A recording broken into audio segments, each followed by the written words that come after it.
గురు పౌర్ణమి మహోత్సవం శ్రీ షిరిడి సాయిబాబా భద్రాచలం ఆలయంలో గురు పౌర్ణమి మహోత్సవాలు ఘనంగా నిర్వహించారు. తెల్లవారుజాము నుండి అభిషేకాలు, ప్రత్యేక పూజలు, కాగడ హారతులు, స్వామివారికి పుష్పాలతో అలంకరణ నిర్వహించారు. గురు పౌర్ణమి సందర్భంగా భక్తులు భారీగా ఆలయానికి విచ్చేశారు.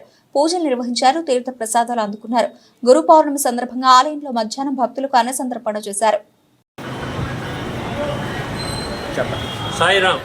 భద్రాద్రి సాయి ప్రేమికులకు, సాయి భక్తులకు, సాయి కుటుంబీకులకు గురు పౌర్ణమి శుభాకాంక్షలు. సాయిరామ్.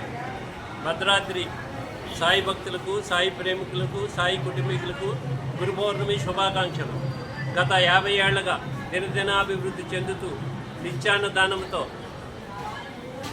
వృద్ధి చెందుతూ ప్రతి గురువారం 50 మంది నుంచి స్టార్ట్ చేసిన అన్నదానం ఇవాళ 1500 మంది. కార్తీక మాసం 4000 మంది. ఆ కార్తీక మాసం 4 గురువారాలు, గురువారం 4000 మంది. ఇప్పుడు గురు పౌర్ణమికి 4000 మంది భక్తులు భోజనం చేస్తున్నారు. ఇదంతా భక్తుల సహకారం, భక్తులు ఇచ్చిన డొనేషను. ప్రతి భక్తుడు పావలా నుంచి లక్షల్లో డొనేషన్ ఇచ్చారు. 4-5 మహానుభావులు ఈ అన్నదానానికి బాగా సహకరిస్తున్నారు. వారందరికీ బాబా ఆశీస్సులు ఉండాలని. సాయిరామ్.